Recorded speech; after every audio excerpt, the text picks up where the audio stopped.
மாநிலத்தை கெடுத்த அதிமுக, மாநிலத்தை கண்டுகொள்ளாத பாஜக, இந்த கள்ள கூட்டணியை மக்கள் அடையாளம் கண்டு கொண்டிருக்கிறார்கள். மக்கள் நலனே முக்கியம்னு செயல்பட்டு கொண்டிருக்கக்கூடிய நமது திராவிட மாடல் தமிழ்நாட்டு மக்களாகிய நீங்கள் துணை இருப்பது போல உண்மையான வளர்ச்சியை நமது நாடு காண ஒட்டுமொத்த இந்திய மக்களும் தயாராகிவிட்டார்கள். பாசிசத்தை வீழ்த்த இந்தியாவை காக்க ஸ்டாலின் அழைக்கிறேன்.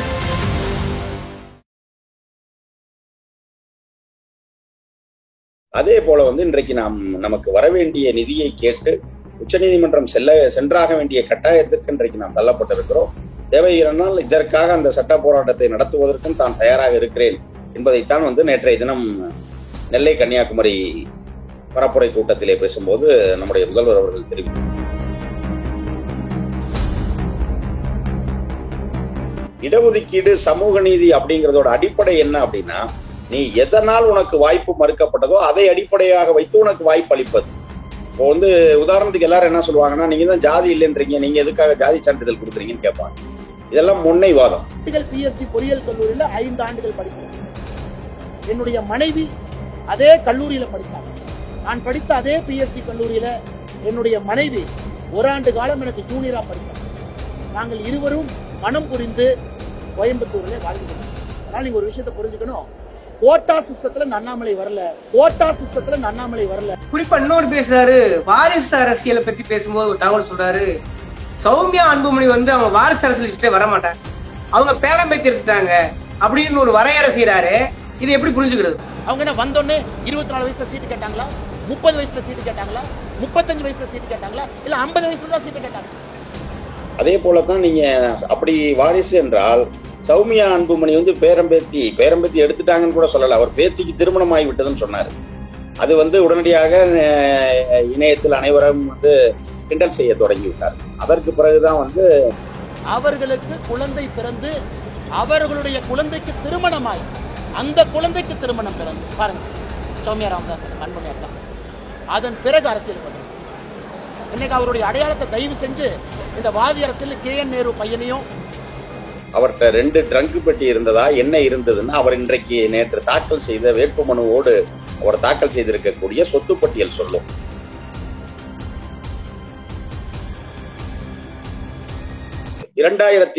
ஆண்டு நடைபெறும் UPSC தேர்வில் அண்ணாமலை அவர்கள் OBC பட்டியலில் 244 ரேங்க்ல தான் அவர் IPS பாஸ் பண்ணியிருக்கார். அப்போ எப்படி நான் கோட்டாவால வரலன்னு அவரால் எப்படி சொல்ல முடியும்? I think I am a beneficiary of the reservation. நாங்க எல்லாருமே reservation beneficiary. இன்ஃபேக்ட் நிறைய பேர் பாத்தீங்கன்னா ஆன்லைன்ல போடுற மார்க்ஸ் கார்டு கூட தப்பான கார்டுங்க. 2010 பேட்ச்ல நான் OBC ஸ்டார்னு எனக்கு போட்டிருப்பாங்க. ஜெனரல் கேட்டகரியில குவாலிஃபை ஆகி OBC கேட்டகரியில ஸ்டேட் அலோகேஷன் எனக்கு வந்துச்சுங்க. ஸோ ரிசர்வேஷன் பெனிஃபிஷரி நான். கீழே இருந்து நாங்கள் எல்லாம் அதை பார்த்துருக்கோம். how it changes a person's life.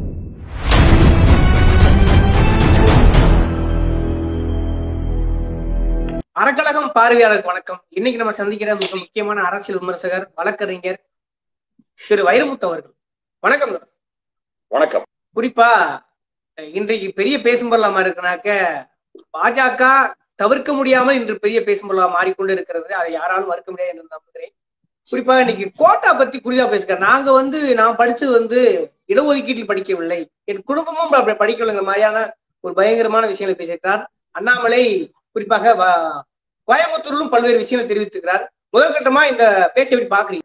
அதாவது நீங்க சொல்றீங்க தவிர்க்க முடியாத காரணத்தினால் பாஜக பேசு பொருளாக மாறி இருக்கிறது அப்படின்னு. அது ஏதோ ஒரு பெரிய வளர்ச்சியினால் அல்ல. ஒரு அமைதியா இருக்க ஊர்ல ஒரு லூஸ் ஒரு பைத்தியம் பொதுவில் கத்திக்கொண்டே போனால் அதை எல்லோரும் பார்க்கத்தான் செய்வார்கள். அப்படித்தான் தமிழ்நாட்டுக்குள் இன்றைக்கு பாஜக செய்து கொண்டிருக்கிறது. அதிலும் குறிப்பாக தமிழ்நாட்டு பாஜகவினுடைய தலைவராக இருக்கக்கூடிய அண்ணாமலை தன்னை நோக்கி எல்லோரும் பார்க்க வேண்டும் என்பதற்காக இது போன்ற பேச்சுக்களை அவர் பேசி வருகிறார். நீங்கள் குறிப்பிட்டீர்கள், நான் கோட்டாவால வரல, இடஒதுக்கீட்டின் மூலம் நான் வரவில்லை என்று அவர் சொல்லியிருக்கிறார். ஆனால் உள்ளபடியே நடந்தது என்ன அப்படின்னா, இன்னைக்கு மின்னணு யுகம். நீங்க என்ன பேசினாலும் உடனுக்குடனே ஆதாரங்களை தூக்கி எறிய முடியும். அந்த வகையில் 2010 ஆண்டு நடைபெறும் UPSC தேர்வில் அண்ணாமலை அவர்கள் OBC பட்டியலில் 244 ரேங்க்ல தான் அவர் IPS பாஸ் பண்ணியிருக்கார். அப்போ எப்படி நான் கோட்டாவால வரலன்னு அவரால் எப்படி சொல்ல முடியும்? அவரது பேச்சு முழுக்க அனைத்துமே பொய்யான செய்திகள். அதுல வந்து என்ன சொல்றாருன்னா, அதிமுக வேட்பாளர் சிங்கை ராமச்சந்திரன் அவர்களை வந்து கோட்டால வந்தவர், அவங்க அப்பா எம்எல்ஏ கோட்டால தான் அவர் வந்து பிஏ படிச்சாரு, பொறியியல் படிச்சாருன்னு சொல்றாரு. சிங்கை ராமச்சந்திரன் வந்து அவருடைய தந்தை எம்எல்ஏவாக இருக்கும் பொழுது சிங்கை ராமச்சந்திரனுடைய வயது 9. அதே போல அவருக்கு 13 வயது இருக்கும் போது அவர் தந்தை சிங்கை கோவிந்தராஜன் மறைந்து போகிறார். அப்புறம் எப்படி அவங்க அப்பாவோட எம்எல்ஏ கோட்டால படிச்சிருக்க முடியும்?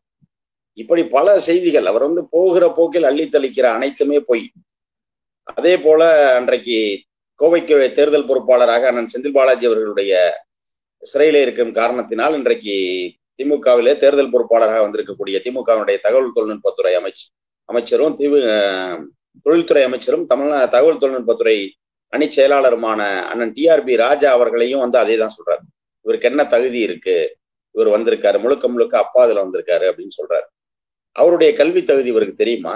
இந்த நாட்டிலேயே மிக முக்கிய பல்கலைக்கழகங்களில் ஒன்றாக அமைக்கப்பட்ட சென்னை பல்கலைக்கழகத்துல வந்து அவர் சைக்காலஜில உளவியல்ல முதுநிலை பட்டம் பெற்றவர் அண்ணன் ராஜா.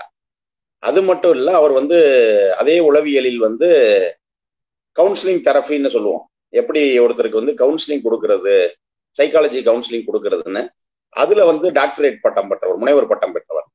அதனாலதான் இவரோட பைத்தியத்துக்கு வைத்தியம் பார்க்கறதுக்காக இவரை கோவைக்கு பொறுப்பாளராக போட்டிருப்ப.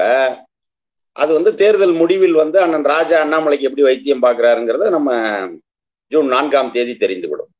இதையெல்லாம் வைத்து கொண்டு கலவரப்பட்டு போய் பதட்டத்தில் வந்து ஏதோ உளறி கொண்டிருக்கிறார் அண்ணாமலை.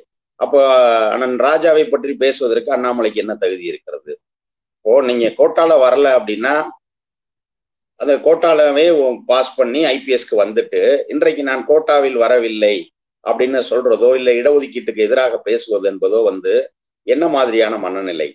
ஆக இப்படிப்பட்டவர்களுக்கு நாம் பாடம் புகட்ட வேண்டும் அப்படிங்கிறதான் அந்த வர இருக்கக்கூடிய நாடாளுமன்ற தேர்தல். அதிலும் குறிப்பாக கோயம்புத்தூர்ல வந்து நம்ம எதையாவது செய்து வெற்றி பெற்று விடலாம் அப்படிங்கிற எண்ணத்தில் அண்ணாமலை இருக்கிறார். அதற்காகத்தான் அவர் இது போன்றெல்லாம் பேசி வருகிறார். ஆனால் உண்மை என்ன அப்படிங்கிறது மக்களுக்கு தெரியும். கண்டிப்பாக அண்ணாமலைக்கு வந்து இந்த வர இருக்கிற நாடாளுமன்ற தேர்தலில் கோவை மக்கள் வந்து ஒரு பதிலை தருவார்கள். அதே போல இன்னொன்னு போற போக்குல இன்னொன்னு சொல்றாரு. நான் வந்து 2 ட்ரங்க் பெட்டியோட கோயம்புத்தூருக்கு வந்தேன், கோயம்புத்தூர் தான் என்னை வந்து பொறியியல் பட்டதாரியாக்கியது, எல்லாம் பண்ணுச்சு அப்படின்றாரு. அவர்கிட்ட 2 ட்ரங்க் பெட்டி இருந்ததா, என்ன இருந்ததுன்னா அவர் இன்றைக்கு நேற்று தாக்கல் செய்த வேட்புமனுவோடு அவர் தாக்கல் செய்திருக்கக்கூடிய சொத்து பட்டியல் சொல்லும். அந்த சொத்து பட்டியலில் எத்தனை ஏக்கர் அவருக்கு பரம்பரை சொத்தாக வந்திருக்கிறது அப்படிங்கிறத சூடாமணி என்கிற கரூர் மாவட்டத்தில் இருக்க சூடாமணி என்கிற கிராமத்தில் எத்தனை ஏக்கர் நிலம் வந்து அவருக்கு பரம்பரை சொத்தா வந்திருக்கு. அப்ப அவ்வளவு பரம்பரை சொத்தை வச்சுக்கிட்டு நீ எப்படி ட்ரங்க் பட்டியோட கோயம்புத்தூருக்கு வந்திருப்பீங்க? ஆக இது எல்லாம் வந்து முழுக்க மக்களை வந்து ஏமாற்றுவதற்காக, அவர்களை திசை திருப்புவதற்காக சொல்லுகிற செய்தி. ஆனால் இன்றைக்கு இருக்கக்கூடிய தொழில்நுட்ப யுகத்தில் நீங்கள் பேசுகிற ஒவ்வொரு விஷயத்தையும் ஆதாரத்தோடு இன்றைக்கு எடுத்து காட்டுகிற அளவிலே வந்து இன்றைக்கு இளைஞர்கள் இருப்பதால் அண்ணாமலையினுடைய பேச்சு வந்து கண்டிப்பாக எடுபடாது. குறிப்பா இன்னொரு பேசுறாரு, வாரிசு அரசியலை பத்தி பேசும்போது ஒரு தகவல் சொல்றாரு. சௌமியா அன்புமணி வந்து அவங்க வாரிசு அரசியல் லிஸ்ட்ல வர மாட்டாங்க, அவங்க பேரம்பேத்தி எடுத்துட்டாங்க அப்படின்னு ஒரு வரையறை செய்யறாரு. இது எப்படி புரிஞ்சுக்கிறது? அவர்களோடு கூட்டணியில் இருப்பதால் அவர் வந்து அவங்களை டிபெண்ட் பண்ணி ஆகணும், பாதுகாத்தாகணும் என்பதற்காக பேசுகிறார். நான் மீண்டும் சொல்லுகிறது ஒன்றுதான். அரசியலில் வந்து ஒருவரை வாரிசு என்ற அடிப்படையில் யாருமே கொண்டு வந்து நிலைநிறுத்தி விட முடியாது. இங்க வந்து மக்கள் ஆதரிக்கணும். இப்ப நான் ஒரு தொழில் நடத்திட்டு இருக்கேன். என்னுடைய தொழிலில் வந்து வேலை செய்பவர்கள் விரும்பினாலும் விரும்பாவிட்டாலும், என்னுடைய வாடிக்கையாளர் விரும்பினாலும் விரும்பாவிட்டாலும் நான் என்னுடைய குழந்தைகள் வந்து பொறுப்படுத்திக் கொள்ளலாம். அதை வந்து யாரும் எதுவும் கேள்வி கேட்க முடியாது. ஆனால் இங்கே வந்து மக்கள் ஏற்றுக்கொண்டாக வேண்டும்.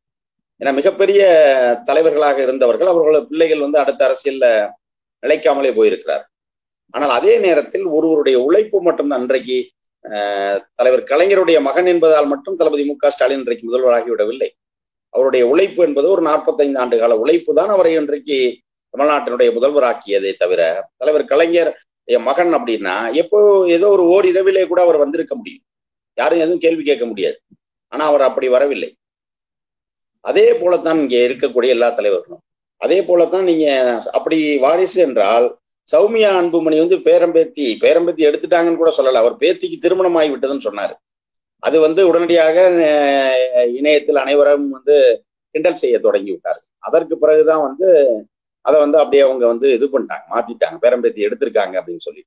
ஆக அந்த அளவிற்கு வந்து அதான் சொல்றேன்ல, அவர் வந்து ஒரு பேசுகிற ஒரு செய்தி, இப்ப நம்ம இருக்கோம் ஒரு பேசுறதுக்கு முன்னாடி அது நாம் சொல்லுகிற செய்தி சரியா தவறா அப்படிங்கிற ஒரு பொறுப்புணர்வோடு நாம அதை வந்து செக் பண்ணிட்டு தான் பேசுறோம். ஆனால் ஒரு கட்சியினுடைய ஒன்றியத்தை ஆளுகிற கட்சியினுடைய மாநில தலைவராக இருந்து கொண்டு வாயில் வருவதையெல்லாம் பேசிக்கொள்வது, அதோட உண்மைத்தன்மையை பற்றியே கவலைப்படாமல் பேசுவது என்பது வந்து அண்ணாமலைக்கு ஒரு கைவந்த கலையாகி. இன்னொரு முக்கியமான விஷயம் என்னன்னா, கோட்டாவை பத்தி பேசுறாரு, பல நேரங்கள்ல சமூக நீதி குறித்து பேசுறாரு. அப்ப சமூக நீதிக்கு அடிப்படையே வந்து இடஒதுக்கீடு தாங்க எல்லாரும் தெரிஞ்ச விஷயம் தான். ஒரு பேட்டியில நான் இடஒதுக்கீடு தான் வந்தோம்னு சொல்றதுல இப்ப ஆடியோ ஆதாரம் வெளியே வந்திருக்கிறது. ஆனா நீ இல்லைன்றாரு. சமூக நீதிக்கு ஆதரவாக பேசுறாரா, எதிராக பேசுறாரா? இடஒதுக்கீடு எதிராக பேச வேண்டிய நோக்கம் எங்கிருந்து வரும்? அதாவது இயல்பாகவே பாரதிய ஜனதா கட்சி வந்து இடஒதுக்கீட்டுக்கு எதிரான கட்சி அப்படிங்கிறதுனால அவங்க வந்து வெறும் பேரளவிற்கு வந்து இவரை வந்து அந்தந்த நிமிஷம் என்ன பேச சொல்றீங்களோ அதுதான். வந்து ஏன் அண்ணாமலை வந்து இப்படி பேசுகிறார், ஏன் உண்மைத்தன்மை அவருடைய பேச்சிலே இல்லை அப்படின்னா, வெறும் பொய்களை பரப்புவது மட்டும்தான் அவர்களுடைய வேலை, பாஜகவினுடைய வேலை. அப்ப இன்னைக்கு அவங்களுக்கு என்ன திட்டம் கொடுக்கிறார்கள்? இன்றைக்கு வந்து நீங்க என்ன முகமுடியோட போறீங்க? இன்னைக்கு வந்து நீங்க இடஒதுக்கீடு ஆதரிக்கிற முகமுடியோட போறீங்கன்னா அன்னைக்கு இடஒதுக்கீடோட ஆதரிச்சு பேசணும். இன்னைக்கு இடஒதுக்கீடை எதிர்த்து பேச வேண்டும் என்று சொன்னால் இடஒதுக்கீட்டை எதிர்த்து பேசணும். அப்படித்தான் அவர் இருக்கிறாரே தவிர அவர் அளவில் ஒரு புரிதல் இருப்பதாக தெரியவில்லை. ஏன்னா ஒரு மனிதர் ஒரு விஷயத்தை புரிஞ்சுக்கிட்டு பேசினா அவர் எந்த சூழலிலும் அந்த கருத்தில நிலையாக நிற்பார். இவர் அப்படி பேசுவதில்லை. ஒன்று. இன்னொன்று வந்து அவரது பேச்சையோ இல்ல பாஜகவையோ நாம் எப்படி புரிந்து கொள்வது அப்படின்னா, இடஒதுக்கீடு சமூக நீதி அப்படிங்கிறதோட அடிப்படை என்ன அப்படின்னா, நீ எதனால் உனக்கு வாய்ப்பு மறுக்கப்பட்டதோ அதை அடிப்படையாக வைத்து உனக்கு வாய்ப்பு அளிப்பது. இப்போ வந்து உதாரணத்துக்கு எல்லாரும் என்ன சொல்லுவாங்கன்னா, நீங்க தான் ஜாதி இல்லைன்றீங்க, நீங்க எதுக்காக ஜாதி சான்றிதழ் கொடுக்குறீங்கன்னு கேட்பாங்க. இதெல்லாம் முன்னைவாதம். உண்மையில் எதற்காகனா, அன்னைக்கு ஜாதியை சொல்லி உன்னை படிக்க விடாம செஞ்சாங்க. இன்னைக்கு ஜாதியை சொல்லி உன்னை படிக்க வைக்கிறது தான் உன் ஜாதியை கேட்கிறோம். அன்னைக்கு உன் ஜாதியை கேட்டது உன்னை தடுப்பதற்காக, இன்றைக்கு ஜாதியை கேட்பது உனக்கு முன்னுரிமை கொடுப்பதற்காக. அப்படின்றதான் நம்ம புரிந்து கொள்ள வேண்டும். இப்போது வந்து இடஒதுக்கீடு எதன் அடிப்படையில் இருக்க வேண்டும் என்பது வந்து நம்ம இந்திய அரசியலமைப்பு சட்டம் உருவாக்கப்பட்ட போது ஆனால் அம்பேத்கர் இருந்த அந்த அரசியல் நிர்ணய சபையிலே ஒரு பெரிய விவாதம்லாம் வருது. அப்பவே வந்து இதே மாதிரி இன்றைக்கு இருக்க இடபிள்யூஎஸ் மாதிரி ஒரு பொருளாதார இடஒதுக்கீடு கொண்டு வர வேண்டும் என்று அன்றைக்கே பார்ப்பனர்கள் வலியுறுத்துகிறார்கள். ஆனா அப்போ வந்து எல்லாம் உட்கார்ந்து பேசும் பொழுது அது வந்து ஒரு நிலையான அளவுகோலாக இருக்க முடியாது. ஏன்னா இன்னைக்கு வந்து பணம் இருக்கு, பணம் இல்லாம நான் ஏழையா இருக்கலாம், ஆனா ஒரு 10 ஆண்டுகளில் நான் வந்து பணக்காரனாக மாறி விடுவேன். அப்போ எனக்கு வந்து இடஒதுக்கீடு கொடுப்பது என்பது எப்படி நிலைக்காது. அதே போல வந்து ஆனால் இங்க வந்து ஒருவர் ஜாதியின் பிறப்பிலே வந்து இந்த ஜாதியை சேர்ந்தவர் என்பதற்காகவே அவருக்கு வாய்ப்பு மறுக்கப்படுகிறது. அப்போ அவர்களுக்கு தான் அது வந்து இன்னொன்று வந்து அதை போய் நீங்க என்ன செஞ்சாலும் மாறாது. நீங்க மதமே மாறலாமே தவிர ஒரு மனிதனால ஜாதி மாற முடியாது. அது அப்படி இருக்கிற சூழலில் அதன் அடிப்படையில் தான் இடஒதுக்கீடு இருக்க வேண்டும் என்று அன்றைக்கு இந்திய அரசியலமைப்பு சட்டம் வரும் பொழுது ஜாதியின் அடிப்படையிலே தான் இடஒதுக்கீடுங்கிறத நம்ம கொண்டு வந்தோம். ஆனால் இன்றைக்கு அதன் அடிப்படையை சீர்குலைக்கிற வகையில ஒரு 10% இடஒதுக்கீடு, பொருளாதார இடஒதுக்கீடுன்னு கொண்டு வந்த பாஜகவிற்கு அதனுடைய தலைவராக இருக்கக்கூடிய அண்ணாமலைக்கு சமூக நீதியை பற்றியோ இடஒதுக்கீட்டை பற்றியோ பேசுவதற்கு எந்த ஒரு அருகதையோ தகுதியோ இல்லை. ஒண்ணு இப்ப நேற்று நாங்குநேரியில முதல்வர் பேசியது ஒரு பெரிய பேசும் பொருளா மாறுகிறது. உச்ச நீதிமன்றத்தில் வழக்கு தொடுக்க, அதாவது இதுவரை நீதிக்காகத்தான் நாங்கள் உச்ச நீதிமன்றம் போயிருக்கிறோம், ஆனா சமீப காலமா பாத்தீங்கன்னாக்க நீதிக்காகவும் போக வேண்டிய கட்டாயம் இருக்குது. குறிப்பாக வெள்ள நிவாரணம் வேண்டி நாங்க வந்து உச்ச நீதிமன்றத்துல ஒரு தாக்கல் செய்ய பொருள் ஒரு பெரிய அறிவிப்பு வெளியிட்டிருக்கிறது. அது ஒரு பெரிய பேசும்பொருளா இருக்கா? எப்படி பாக்குறீங்க? சாத்தியமா என்ன? இல்ல, கண்டிப்பாக சாத்தியம்தான். அதாவது பொதுவாக திராவிட முன்னேற்ற கழகம் ஒன்றிய அரசும் சரி, அந்த ஒன்றிய அரசினுடைய பிரதிநிதியாக இருக்கக்கூடிய ஆளுநரும் சரி, முற்றிலும் செயலற்றவர்களாக இருக்கும் பொழுது அவர்களை செயல்பட வைப்பதற்கு திராவிட முன்னேற்ற கழகத்திற்கு இந்த அரசுக்கு இருக்கக்கூடிய ஒரே நம்பிக்கையாக, ஒரே வழியாக இப்போதைக்கு உச்ச நீதிமன்றம் தான் இருக்கிறது. அந்த வகையிலே தான் இன்றைக்கு சட்ட முன்வடிவுகள் இங்கே நிறைவேற்றப்பட்டு அவை எந்த நடவடிக்கையும் எடுக்கப்படாமல் இருந்த காலகட்டத்தில் வழக்கு தொடர்ந்ததன் காரணமாகத்தான் சில சட்ட முன்வடிவுகள் ஏற்கப்பட்டன. அதே போல சில சட்ட முன்வடிவுகள் குடியரசுத் தலைவருக்கு அனுப்பப்பட்டது. ஆனால் இப்போது என்ன நடக்குதுன்னா, அதே போல அமைச்சர் பொன்முடி அவர்களுடைய விவகாரத்திலும் அவர் வந்து குற்றமற்றவர் என்று சொல்லி அந்த குற்றவாளி என்ற தீர்ப்பை நிறுத்தி வைக்கப்பட்டது உச்ச நீதிமன்றத்தால். ஆனால் அதன் பிறகும் கூட அவருக்கு பதவியேற்க அழைக்காமல் தாமதப்படுத்தி கொண்டு பதவியேற்க அழைக்க முடியாது என்றே சொல்லிவிட்டார் ஆளுநர். அப்போது மீண்டும் உச்ச நீதிமன்றம் சென்றுதான் இன்றைக்கு மீண்டும் அவரை முதல்வர் அவர்கள் பரப்புரையை தொடங்குகிற நாளில் அவர் வந்து அமைச்சராக பொறுப்பேற்றுக் கொண்டார். ஆனா அப்படி இருக்கிற சூழலில் கடந்த டிசம்பர் மாதம் நடைபெற்ற இந்த புயல் வெள்ள நிவாரணத்திற்கு இன்றைக்கு வரைக்கும் ஒன்றிய அரசிடமிருந்து நிதி வரவில்லை. முதல்ல வந்து தொடர்ச்சியா கேட்கிறாங்க. அப்போதே வந்து இங்கே நிகழ்ச்சிக்கு டிசம்பரில் வந்த இதுல கூட திருச்சிக்கு வந்த போது கூட பிரதமர் மோடி முன்பாகவே முதல்வர் நிதி கேட்டார். அப்போ வரல. தொடர்ச்சியாக அடுத்த ஜனவரியில வந்து நாடாளுமன்ற கூட்டத்தொடர் 2024ஆம் ஆண்டுக்கு தொடங்கும் பொழுது அப்போது தமிழ்நாட்டை சேர்ந்த அனைத்து நாடாளுமன்ற உறுப்பினர்களும் ஒன்றாக சென்று போய் உள்துறை அமைச்சர் அமித்ஷாவை பார்த்தாங்க. அப்போ வந்து குடியரசு விழா இருக்கிறது, அதற்கு முடிந்த மறுநாள் ஜனவரி 27ஆம் தேதி நீங்கள் கேட்ட நிதி உங்களுக்கு வரும்னு சொன்னார். ஜனவரி 27 போய் பிப்ரவரி 27 போய் இன்னைக்கு மார்ச் வந்துருச்சு. மார்ச் 27 நெருங்கி விட்டார். இப்படி இருக்கக்கூடிய சூழலில் இவர்கள் சொன்ன ஒரு பைசா நிதி கூட வரவில்லை. ஆக வேறு வழியின்றி ஒருவேளை உச்ச நீதிமன்றத்திற்கு சென்றால் மட்டும்தான் இந்த நிதியை பெற முடியும் அப்படிங்கிற ஒரு நிலைக்கு இன்றைக்கு தமிழ்நாடு அரசு தள்ளப்பட்டிருக்கிறது. ஏற்கனவே ஜிஎஸ்டி நிலுவைத் தொகை இதே போல நீண்ட நாட்களாக இழுத்தடிப்பு செய்த போது பிரதமர் வந்து சென்னைக்கு வந்திருந்த போது நேரு ஸ்டேடியத்தில் நடந்த ஓப்பன் மீட்டிங்லேயே முதல்வர் வந்து பிரதமர் முன்பாக அதை பேசினார். வேறு வழியின்றி அம்பலப்பட்டு போனதால இங்கிருந்து போன உடனே அந்த ஜிஎஸ்டி நிலுவையை வந்து கொடுத்தார். அதே போல வந்து இன்றைக்கு நமக்கு வரவேண்டிய நிதியை கேட்டு உச்சநீதிமன்றம் சென்றாக வேண்டிய கட்டாயத்திற்கு இன்றைக்கு நாம் தள்ளப்பட்டிருக்கிறோம். தேவையானால் இதற்காக அந்த சட்ட போராட்டத்தை நடத்துவதற்கும் தான் தயாராக இருக்கிறேன் என்பதைத்தான் வந்து நேற்றைய தினம் நெல்லை கன்னியாகுமரி பரப்புரை கூட்டத்திலே பேசும்போது நம்முடைய முதல்வர் அவர்கள் தெரிவித்தார். இல்ல முக்கியமா கவர்னர் குறித்து ஞாபகப்படுத்துறாரு. கவர்னர் குறித்து சொல்லும் போது ஒரு வெக்கம் சூடு சொரணை இல்லாமல் உச்சநீதிமன்றம் கொட்டு வைத்த பிறகும் இவர்களும் நீடிக்கிறார். அதுபோல் நாளைக்கு மோடியும் அசிங்கப்பட வாய்ப்பு இருப்பது போல தோணி இருக்கிறது. அப்படி உச்சநீதிமன்றம் தலையிட வாய்ப்பு இருக்கிறதா? மோடி பணிவார என்ன? இல்ல, நீங்க வந்து முறையான ஒரு நிதியை வந்து ஒரு மாநில அரசு கோரும் பொழுது அதற்கு உச்ச நீதிமன்றம் முறையாக அதற்கு பதிலளித்து தான் ஆகும். ஏன்னா இதுல வந்து நாம் கேட்பது வந்து நேற்றைய கூட்டத்திலேயே அவர் சொல்லியிருக்கிறார். நாங்கள் கேட்ட நிவாரணத்தை வந்து ஒரு பிச்சை என்பதை போல கொச்சைப்படுத்தி நிதியமைச்சர் நிர்மலா சீதாராமன் அவர்கள் பேசியிருக்கிறார் என்று குறிப்பிட்டார். அடுத்து வந்து அதே தூத்துக்குடிக்கு அவர் வந்துட்டு அங்கே போய் கோவில்ல வந்து தட்டுல காசு போடுங்க, உண்டியல்ல போடாதீங்கன்னு சொன்னார். அவர் வந்தது வந்து தூத்துக்குடியிலே வெள்ளத்தால் பாதிக்கப்பட்டவர்களை பார்ப்பதற்காக. ஆனா அங்கே போய் கோயில்ல போயிட்டு அங்க போய் சொல்றீங்களே எது பிச்சை? எங்க பணத்தை நீங்க வாங்கிட்டு போன பணத்துல எனக்கு முறையான பங்கை கொடு என்பது கேட்பது பிச்சையா? இல்ல நீங்க கோவில்ல போடுற காசை உண்டியல்ல போடாத தட்டுல போடுன்னு சொல்றது பிச்சையா? ஆக எந்த அளவுக்கு இவர்கள் வந்து ஒரு சாரார்களுக்கு மட்டும் ஆதரவாக இருக்கிறார்கள் அப்படிங்கிறது வந்து இது போன்ற நிகழ்ச்சிகளில் தெள்ள தெளிவாக தெரிகிறது.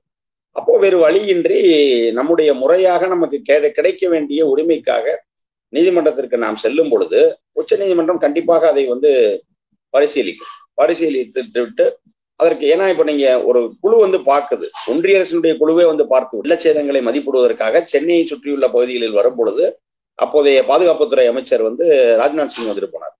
அதே போல தென் மாவட்டங்களில் வந்த அந்த புயல் வெள்ளத்தை பார்வையிடுவதற்கு நிர்மலா சீதாராமனே வந்தார். இப்படி 2 மூத்த அமைச்சர்கள் வந்த பிறகும் கூட IAS அதிகாரிகள் தலைமையிலே வந்து குழுவும் வந்தது. அவர்களிடம் முறையாக அனைத்து விவரங்களும் கொடுக்கப்பட்டிருக்கிறது. எவ்வளவு வந்து நம்ம இழப்பீடு கேட்கிறோம், அந்த இழப்பீடு கேட்பதற்கான காரணங்கள் என்னென்ன இங்க வந்து சேதம் நடந்திருக்கிறது என்று அவ்வளவும் தெள்ள தெளிவா. அதாவது நீங்க பணம் கேட்கிறோம் அப்படின்னா மொட்டையா பணம் கேட்கறது இல்லை, அதை அனைவரும் புரிந்து கொள்ள வேண்டும். ஒரு சேத மதிப்பீடுனா அந்த சேதப்பட்ட பகுதிகள் வந்து எவ்வளவு, அந்த பகுதிக்கு வந்து ஒரு குடிசைனா அவங்களுக்கு எவ்வளவு கொடுக்குறோம், வீடுகளுக்கு எவ்வளவு கொடுக்குறோம், அதே போல வந்து விவசாய நிலங்கள் என்று சொன்னால் அவர்கள் என்ன பயிரிட்டு இருந்தார்கள், அந்த இது வந்து என்ன நிலைமைக்கு ஆளானது, அதனால் அவர்களுக்கு ஏற்பட்ட நட்டம் எவ்வளவு, அந்த நட்டத்தில் நாம் அளிக்க போகிற நஷ்டஈடு எவ்வளவு, இப்படி போன்ற புள்ளி விவரங்களோடு நம்ம வந்து நிதியை கோரியிருந்தோம். ஆனால் இது எதற்குமே அவர்கள் செவிசாய்க்காத போது இப்ப இவ்வளவு புள்ளி விவரங்களோடு நாம் இன்றைக்கு உச்சநீதிமன்றத்தை அணுகினால் கண்டிப்பாக நமக்கு நீதி. இது ஒரு தேர்தலுக்கான விவாத சூழல். குறிப்பா இடஒதுக்கீடு குறித்து அண்ணாமலை பேசியிருப்பது குறித்து பல்வேறு கடுமையான வச்சிருக்கீங்க. அதே போல் முதல்வர் சொன்னது வந்து புரிதல்ல. ஆல்ரெடி கர்நாடகா, கேரளா போன்ற அமைச்சர்கள், அதாவது குறிப்பா அந்த சட்டசபை குறித்த அந்தந்த மாநிலங்கள் வழக்கு வந்திருக்கின்றன. அதுபோல தமிழ்நாடு வழக்கு தொடுத்தால் கிடைக்கும் என்றதையும் கொஞ்சம் சொல்லியிருக்கீங்க. அப்படியே மக்களும் பார்வையிட்டு இந்த விவாத சொல்ல அரங்காலத்துக்கு நேரம் ஒதுக்கியது ரொம்ப வாய்ப்புக்கு நன்றி, வணக்கம்.